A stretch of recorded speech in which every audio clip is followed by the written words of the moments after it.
que são os aspectos aí que estão envolvidos nessas declarações de nulidade da igreja? Sim, todas as ações da igreja sempre se parte da revelação, né? Revelação com R maiúsculo, digamos assim, ou seja, aquilo que Deus declarou para nós, revelou a nós. E a revelação, como nós sabemos, está presente em duas fontes principais. Uma, a Bíblia, e outra, a tradição da igreja, né? Então, também a doutrina da nulidade do matrimônio sai daí, né? Surge do Evangelho e da tradição da igreja.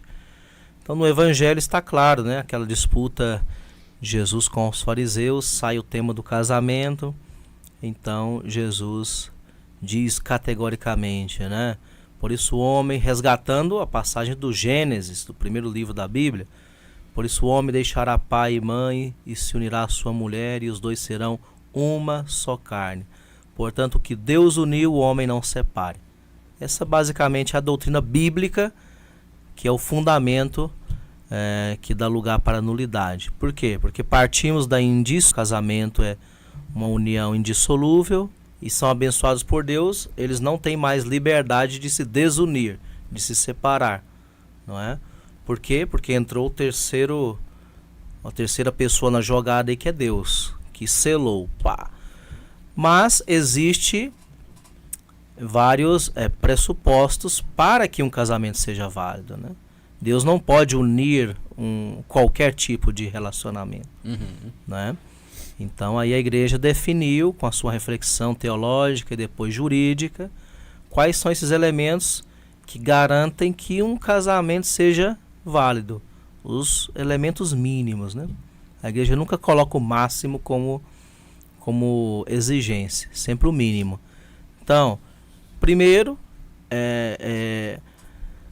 que o casamento válido para a igreja católica tem que ser entre um homem e uma mulher. Esse é o primeiro ponto, né? Um homem, varão do sexo masculino, né? Hoje em dia é preciso definir tudo, porque... Antigamente era só XY, né? Antigamente era mais fácil definir. Agora, com tantos gêneros e coisas e preferências, um homem, né, biologicamente masculino, tal, heterossexual. E uma mulher feminina, tá. Um homem e uma mulher. Primeiro ponto, né? Depois entra o elemento da liberdade. Este homem concreto e esta mulher concreta precisam livremente querer, por amor, unir-se, né? Se um ou outro, ou ambos, estão sendo coagidos, forçados, empurrados para o casamento, esse casamento não pode ser válido. Deus não pode unir, né? Deus conta com a liberdade dessas duas pessoas, desses dois cristãos, tem que ser dois batizados, né? Em princípio, né? Então, um homem e uma mulher, liberdade, depois conhecimento mínimo, tem que ter um mínimo de conhecimento, tanto esse homem como essa mulher, do que é o matrimônio. Não precisa ser doutor em direito canônico, logicamente, mas tem que saber o básico, né? Que o casamento é a união de um homem e de uma mulher, com a cooperação sexual, uma união de vidas, um projeto de vida juntos, uma comunidade de vida de amor, aberta aos filhos. Isso, o básico. Isso é o básico. O conhecimento médio aí da população já tá bem... satisfaz bem isso aí, né? Isso. Em geral, se supõe que qualquer pessoa adulta e minimamente formada tenha o conhecimento mínimo. Depois, então falamos de liberdade, conhecimento mínimo, homem e mulher. Depois, capacidade mínima. Porque nem todos que querem se casar podem se casar. A igreja coloca um marco de mínima capacidade, não é? Ou seja, por quê? Porque o matrimônio é um consórcio para toda a vida. É um compromisso sério, é a base de uma família. Então, é preciso ter qualidades mínimas para se casar. Quais qualidades? Qualidades de saúde física e psicológica, psiquiátrica, psíquica, né? Como queiram.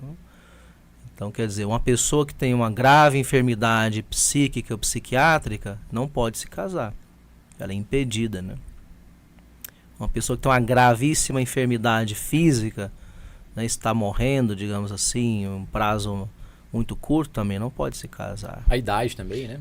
A idade também. Mas, padre, mesmo se descobre durante, por exemplo, a pessoa vai se casar daqui 15 dias. Aí, nesse intervalo, descobre que tá com câncer terminal, mas tá tudo resolvido. Aí sim, aí poderia. Então aí entramos na casuística, né? Ah, tá. Mas Aí assim, vai de nas- maneira geral, eles têm essa exigência. Depois, claro, existe casos e casos, né?